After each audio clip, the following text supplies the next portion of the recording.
Welcome to the Wow MD podcast, where in each episode you will get in 30 minutes or less valuable pearls about holistic wellness, anti-aging, hormone therapies, beauty trends, and other facts you should know about our medical healthcare system and your health that no one is telling you.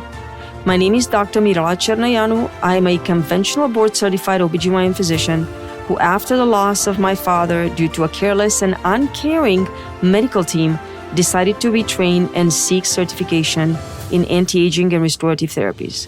What I know, I am happy to share with you. In last week's episode, I talked about the value of estrogen and how important it is for the strengthening and the health of the pelvic floor for any woman. A great number of women start to experience prolapse due to childbirth trauma, but not until many years beyond menopause. They don't experience prolapse right after the delivery. They experience it many years after menopause because, as I mentioned in last week's episode, there are two major factors contributing to prolapse. Number one, the loss of estrogen, the main source of health for a woman's pelvic floor muscle, connective tissue, skin, and mucosal surfaces, everything down there, it's fed by estrogen. And the second factor is due to poor and insufficient mechanical support. This is the subject of today's episode, the mechanical support. And why is a woman's pelvic floor strength diminishing? Well, it will likely diminish with age. Let me just put that out there right from the beginning, because that is invariably and inexorably the reason why women develop pelvic prolapse as they get older. As a woman gets older, she will lose her estrogen. And even if she's on estrogen replacement therapy, many women are just not aware that the estrogen they're getting from that therapy is nowhere close to the estrogen that they used to have when they were younger. And their pelvic floor muscle, connective tissue, and mucosal skin lining the tissues of the vaginal and vulvar canal were bathed in estrogen every hour, every day, and every month of the year.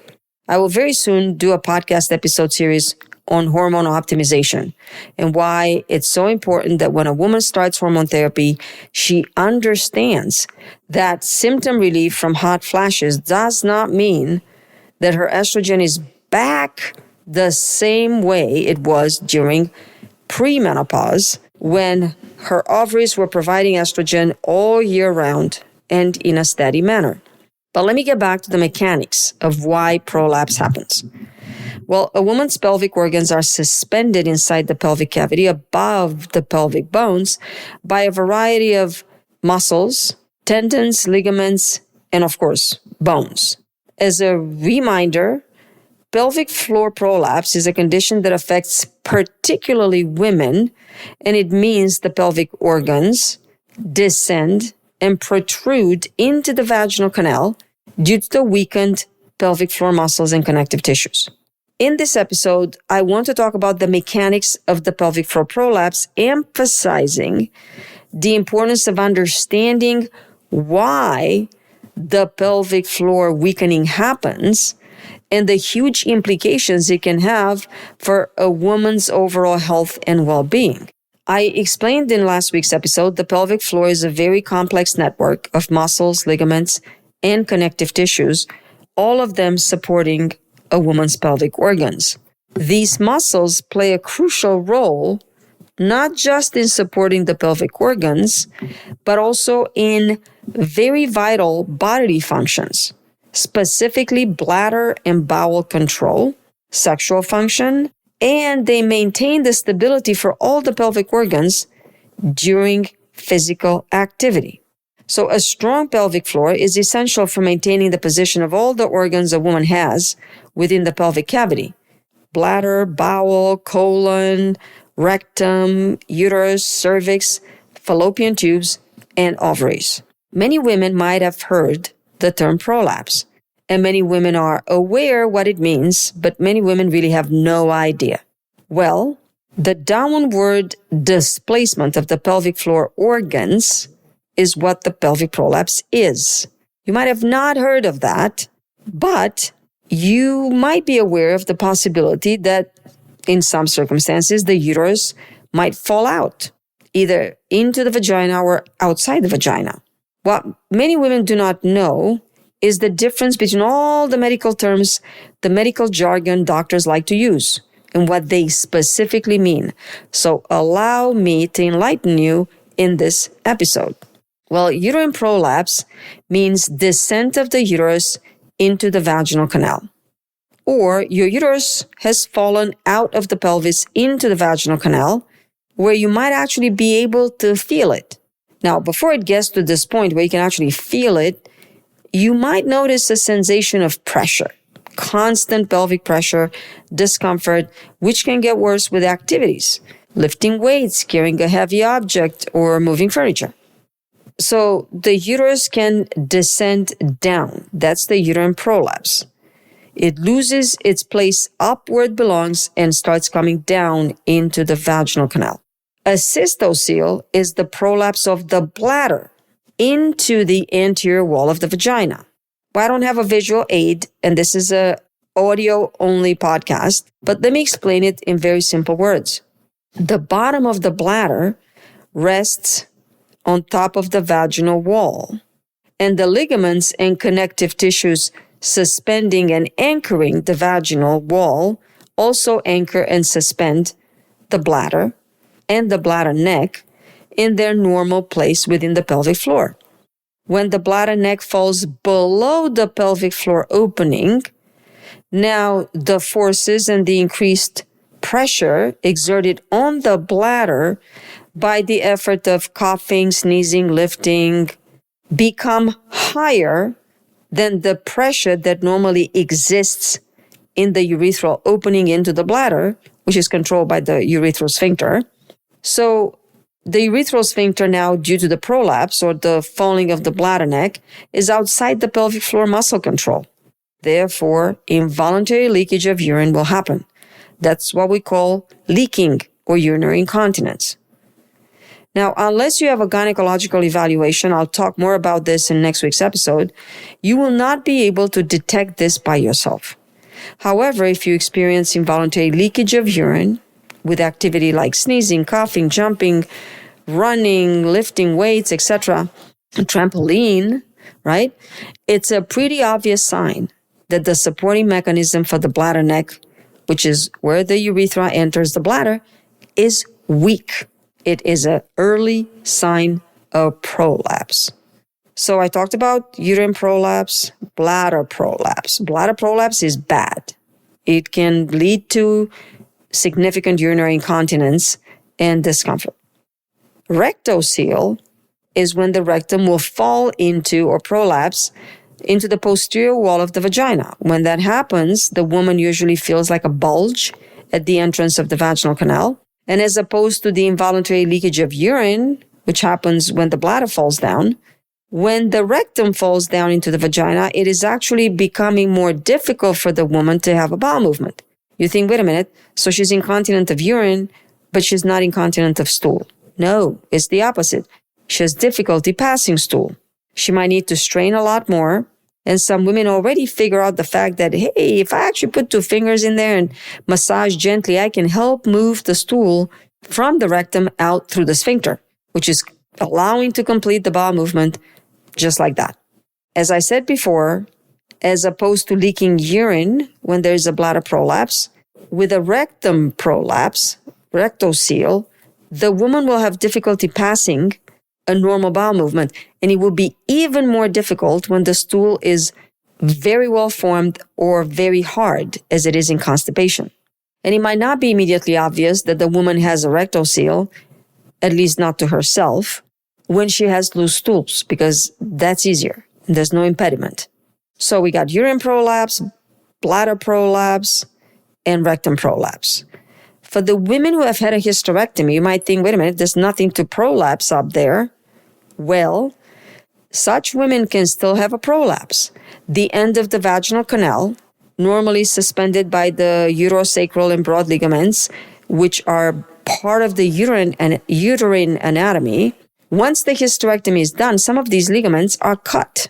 If the woman already suffers a mild degree of pelvic prolapse, then the vaginal vault, which is what we call the top end of the vaginal canal, at the top part of it, it will have to be suspended. Otherwise, the woman will experience a vaginal vault prolapse. Again, this only happens in women who have had a hysterectomy, and this is when the upper wall of the vagina loses its support. So we got the uterus prolapse, the bladder prolapse, the rectum prolapse, and the vaginal vault prolapse. So these are the main types of prolapses. Now, when it comes to prolapse, many women have an easy recollection of how it happened. The majority actually do recall, I did this and now I got this, right? That's a sentinel event. Many women recall very specifically something that triggered and caused the prolapse, and they think it happened right then and there. I bent over to pick up a heavy box. It happened after the weekend when I moved and I had to carry a lot of boxes. It happened after I helped someone move a heavy piece of furniture. You hear this a lot as a physician. The reality and the truth of it is that before that point of whatever activity triggered the lump that is now coming out in the vaginal area, there has already been years, if not decades, of gradual weakening of the pelvic floor muscles, the connective tissue, the ligaments, and the tendon. By then, by this sentinel event, the vaginal tissues have already had probably many years of very low estrogen. I discussed in the previous episode how estrogen is crucial for the wellness of the pelvic floor and for the strength and tightness of the muscles and tissues down there. Now, you might be interested in why some women do and some women do not develop pelvic prolapse.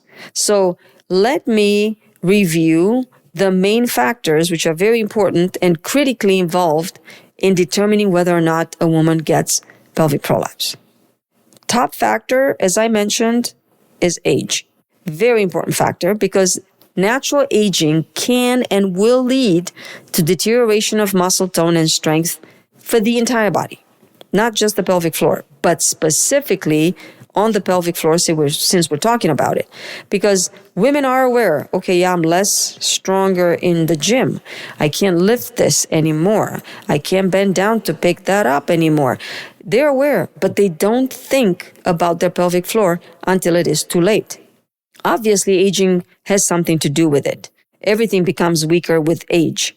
But ignorance is not bliss when it comes to the pelvic floor strength you have. Because one of the two main reasons a woman's pelvic floor weakens is estrogen, and the second one is lack of use. As women get older, they tend to have less intimacy. That is important because, believe it or not, during sexual intimacy, a woman is using her pelvic floor quite a bit. It's true there are many other circumstances in which you might use your pelvic floor. You use it every time you have the urge to urinate, every time you have the urge to go have a bowel movement, and these urges do not come at a good time. You're far away from the bathroom, you're in a meeting, etc. So what you're doing, you're going to contract your pelvic floor, telling your body to hold it in. This is not the right time. You will contract your pelvic floor involuntarily or voluntarily when you lift weights at the gym, when you work out on machines, when you lift weights or you do whole body exercises. It comes naturally. The urgency to urinate exercise when you hold it in just because you can't go to the bathroom, that means you are doing some activity. But compared to the big scope of things, that level of activity, it's like someone sitting on the couch watching TV all day long and simply getting up to pick up something from the fridge. That's just a few times a day. That's not enough. We need the strength of our pelvic floor as we get older more than ever because the mobility will decrease, means the time you need to get out of bed to go to the bathroom, the time you need to get out of the chair to go to the bathroom, or the time you need to get out of the car and make it to the bathroom will be longer because we're older and we have more arthritis, right? We're not as limber and fast. A weak pelvic floor will not be able to communicate with your brain. Hey, this is not the right time to take a leak. So stop it. The brain will not register the pelvic floor contraction because it's so weak. Once your bladder is full, will start contracting. And one contraction too many will create the leak you don't want, possibly a massive leak, before you have the chance to make it to the bathroom. And unfortunately, the older a woman gets, the higher the chance of such problems. So age is very important. Another very important factor for increasing the risk of prolapse, if not one of the most important factors, is, drum roll, childbirth. Everybody knows that. I shouldn't have said drum roll. Pregnancy itself and vaginal delivery both can stretch and injure pelvic floor muscles, significantly increasing the risk of prolapse. This also means that not all women who deliver by cesarean section are actually safe from prolapse. I want to talk more about this process because many women are not aware, but the process of childbirth is extremely stressful for the pelvic floor, and the forces exerted on the tissues that normally allow the support of all the pelvic organs, in some circumstances, these forces will overcome the ability of the tissues, whether it's muscles, tendons, or ligaments, to preserve their normal elasticity, flexibility, and strength. And they will give in. I talked in the last episode a little bit, and I hinted about how the pressure from a baby's head can unfortunately harm the pelvic floor muscles. And here's what you should know. Most likely, the longer the process of labor and the longer the process of pushing, the more risk of prolapse later in life. But since I'm on this subject, let me discuss why childbirth increases a woman's chance of pelvic organ prolapse. The simple, beautiful, and wonderful act of delivering a baby through the vaginal opening, unfortunately, involves significant mechanical stress applied specifically to the pelvic floor muscles, the vaginal canal tissues, and all the pelvic organs, including the uterus, the cervix, and the ligaments suspending these organs inside the pelvis, as well as the bladder and the rectum. As the baby's head sits inside the uterus, in the pelvic canal, applying pressure onto the cervix to allow the opening to dilate, which will permit the passage into the vaginal canal, and at that point the mom is ready to start pushing. This entire time, the baby's head is applying pressure on muscles, connective tissue, blood vessels that nourish the area, and nerves. This pressure and stretching effect is unfortunately the only way the baby will pass through the birth canal, so it's necessary for the vaginal birth. I said unfortunately because this pressure and stretching of the muscles, the connective tissue, and the decline in blood flow to these tissues can and will ultimately create a weakening of the pelvic floor, which is immediate sometimes. And even if it's not immediate, it will lead to long-term dysfunction and more weakening in the future, which will eventually become apparent, sometimes right after menopause, sometimes later in life. The larger the baby's head, the higher the risk of pelvic floor weakening and pelvic floor prolapse. We now have advanced measurement options available. Sometimes it's easy to detect a large head and counsel women appropriately as to their risk. A few times in my life, I measured the head of a baby and it looked so large that I actually counseled the couple about the possibility of a C-section. Now, if the mother has to have a forceps-assisted delivery, there's even more trauma and pressure on the tissues because the hard metal instrument that has to grab the baby's head, the forceps, to rotate it or to assist in moving it down the pelvic canal through the vaginal opening, can tear the tissues and place additional pressure on the softer, delicate tissues like fascia, ligaments, tendons, compressing them against bone structures and causing blood flow and oxygenation issues, which will then weaken all the tissues, the muscles, and the nerves in the area of compression. The same principles of mechanical distress will apply to the vacuum-assisted vaginal deliveries, even though not as severely as the trauma that happens with the forceps, actually much less than that, but you still have the cup, that goes in. So even though it doesn't go deep around the baby's head, it's only on the top of the baby. You have a little suction that will actually grab the baby's head and allow it to be guided. The additional pressure that's applied by the provider, by the doctor, onto the pelvic floor when you pull is likely not good. To add insult to the injury, so to speak, during pregnancy, women have an increased level of a hormone called relaxin. The name indicates relaxin contributes to the relaxation of the tissues in the pelvic area, allowing their increased flexibility. So vaginal delivery is possible. Obviously, this is an increased adaptation to allow the process of vaginal birth, but large amounts of relaxin can contribute to the chance of trauma because it will make the tissues softer and more prone to injury. There's lots of bones and things in there. When the head passes through, it will push that tissue up against the bones, and there's going to be some damage. Another very important factor in why the childbirth trauma is impacting and weakening the pelvic floor is the actual tearing of the pelvic floor tissues, especially around the vaginal opening. The lacerations or the intentional episiotomy that are forming either naturally as the baby's head is delivered or intentionally as the doctor cuts the episiotomy will contribute further to the weakening of the pelvic floor. Why? Because the lacerated or intentionally cut tissue will in all likelihood and in the overwhelming majority of cases not be able to be repaired optimally, which means the perfect anatomy as it was intended by nature or by God before the vaginal birth is lost. There's also the factor, which I kind of mentioned, but let me talk more about it now, that nerve damage. This is caused and could be caused by the prolonged pressure exerted by the baby's head. It is known that oxygen deprivation over 4 minutes can cause major irreversible nerve damage. Well, imagine that sometimes there are hours of pressure exerted by the baby's head, compressing nerve endings and creating dysfunction of sensation and motor function because without nerves, your muscles don't work.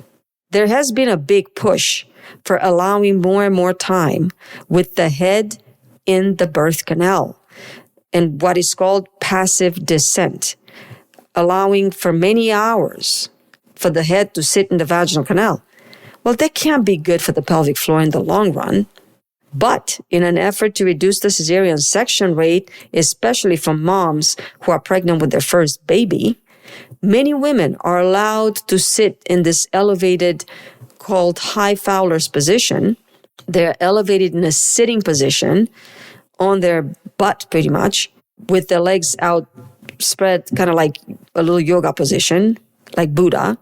And it allows the passive descent of the baby's head as deep into the pelvis as possible and as close to the opening as possible until the woman has a strong enough urge to start pushing. Or the baby's head is so low that even just a few pushes can get it delivered. No one is talking about the possible damage this could lead to due to this prolonged pressure. Not yet. This is just a 10 to 15 years initiative, which will probably have to see the effects once women who have had this long passive descent process of hours in labor, waiting for the baby to descend before they start pushing, as they enter menopause, we'll see probably more and more of these cases. Now, I do not want this episode to become longer than my usual 25 to 30 minutes, so I will come back next week, I promise, with the treatment options. But I want to finalize today's topic by telling you about the factors that remain, which are important, which also contribute or cause the prolapse. And you might have not heard about this. Well, obesity, it's a rather important factor. Excess body weight, particularly the abdominal fat, will provide extra pressure on the pelvic floor, which unfortunately is constant and all the time. So over a long period of time, this can weaken the pelvic floor muscles and the connective tissue, making them much less effective in their supporting role. Obesity will also limit mobility and physical activity levels. And it makes it much more challenging for obese women to engage in any exercise, especially in exercises which would normally allow them to strengthen their pelvic floor muscles. Plus, many are not aware that obesity increases respiratory problems, which can lead to chronic coughing. Guess what? Frequent bouts of coughing will exert increased amounts of pressure on the pelvic floor, leading to significant weakening over time. So I talked about age. I talked about childbirth trauma. I talked about obesity. I already talked about hormonal changes and estrogen deficiency in menopause. That's all I talked about in last week's episode. And the last factor that you should know about is genetic predisposition. Some individuals might be genetically predisposed to connective tissue disorders, which affect their entire muscle groups in their body, including the pelvic floor, which might impact the joints throughout their body, including the pelvic floor support tissues, the connective tissues, the ligaments and the tendons in that area. So if your mother had prolapse, bad prolapse, and you're planning pregnancy, talk to your doctor about looking at your anatomy. And if you're very intent on a vaginal delivery, make sure that the baby's head size, it's optimal for your pelvis and the delivery is easy. I would like to continue the discussion in next week's episode on how to detect pelvic floor dysfunction, how to detect prolapse as early as possible. What can you do to get that diagnosed? How to prevent it? And finally, what are the options we have to manage once it happens? The release date of this podcast episode is actually around Valentine's Day weekend. So I'd like to take this opportunity to wish all of you, my listeners, a beautiful, filled with love weekend, whether it's with your partner, your parent or parents, your siblings, your friends. It doesn't matter. Make it all about love. Thank you for trusting me with your time, and thank you for listening to today's episode. If the content I provided wowed you, was helpful and valuable to either you or someone close to you, please do me a favor and leave me a review. I am very open and welcome any kind of feedback as well as suggestions on any content ideas. So please forward those suggestions to Jessica, my patient care coordinator, through our website, herabeautyandwellness.com. And I look forward to our time together next episode.